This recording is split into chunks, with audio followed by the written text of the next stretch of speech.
पहला ही सफर आखिरी। टाइटैनिक जहाज का 10 अप्रैल से गहरा नाता है। ये बदकिस्मत जहाज 10 अप्रैल के दिन ही ब्रिटेन के साउथहैम्पटन बंदरगाह से अपनी पहली और अंतिम यात्रा पर रवाना हुआ था। वैसे टाइटैनिक जहाज का जिक्र आते ही इससे जुड़ी दुर्घटना के तमाम मंजर आंखों के सामने से गुजर जाते हैं, सिर्फ याद रह गई फिल्म। वैसे ये भी हकीकत है कि जहाज कब बना, किसने बनाया और ये कब अपनी यात्रा पर निकला, ये सारे तथ्य 1997 में आई फिल्म टाइटैनिक ने धुंधले कर दिए। और याद रह गई जेम्स कैमरन की ये शानदार फिल्म। विशाल जहाज के डेक पर बाहें फैलाए खड़े लिएंड्रो डिकैप्रियो, केट विंसलेट, नीले हीरे वाली माला और पानी का रोंदरू।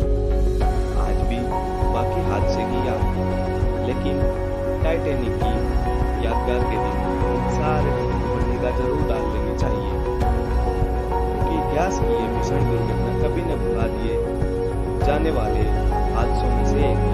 यह हादसा इस बात का गवाह है कि जरूरत के बजाय विलासिता को महत्व देना कितना भारी पड़ता है, और ये भी कि अति महत्वाकांक्षाएं आपके साथ कैसा सलूक कर सकती हैं।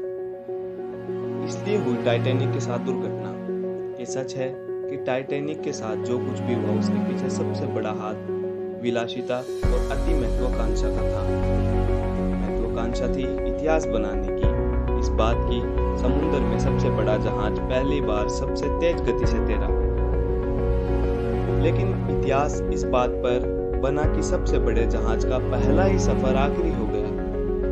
शांति काल में हुई सबसे बड़ी समुद्री आपदा टाइटैनिक दुनिया का सबसे बड़ा भाप आधारित यात्री जहाज था।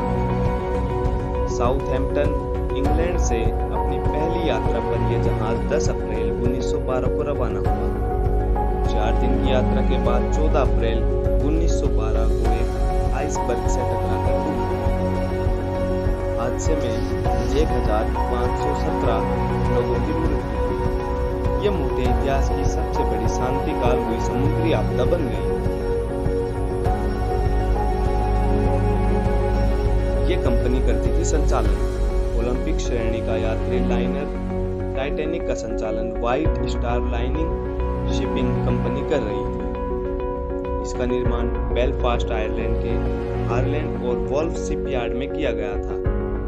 वह 2223 यात्रियों के साथ न्यूयॉर्क शहर के लिए रवाना हुआ था।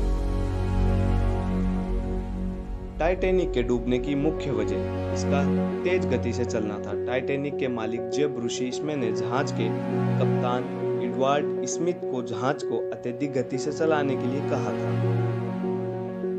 12 अप्रैल 1912 को टाइटैनिक को 6 बर्फ की चट्टानों की चेतावनियां मिली थी। कप्तान को लगा कि बर्फ की चट्टान आइसबर्ग आने पर जहाज मुड़ जाएगा।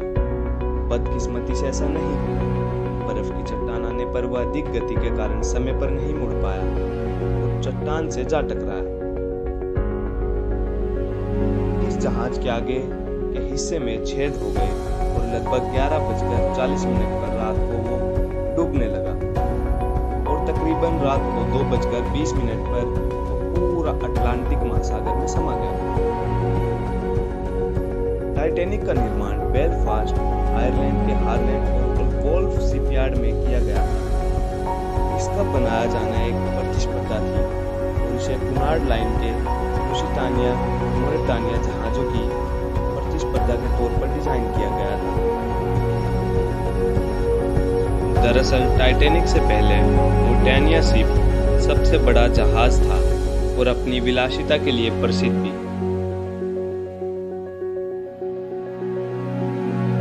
टाइटैनिक का निर्माण 31 मार्च 1909 को अमेरिकन जेपी मॉर्गन और इंटरनेशनल मर्केंटाइल मरीन कंपनी की लागत से शुरू हुआ। इसके पतवारों को 31 मई 1911 को जल में उतारा गया और तैयारी होने लगी कि अगले साल इसकी यात्रा शुरू कर दी जाए।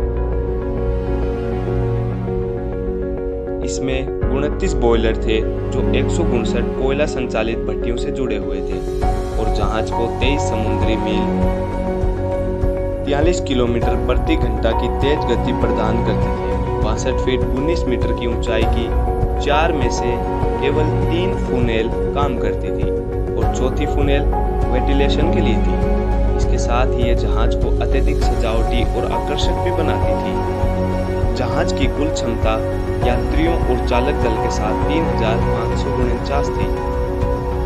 जिस चट्टान से जहाज टकराया, जहाज अपनी यात्रा के चौथे दिन तेज गति से चलते हुए एक आइसबर्ग से टकरा गया था।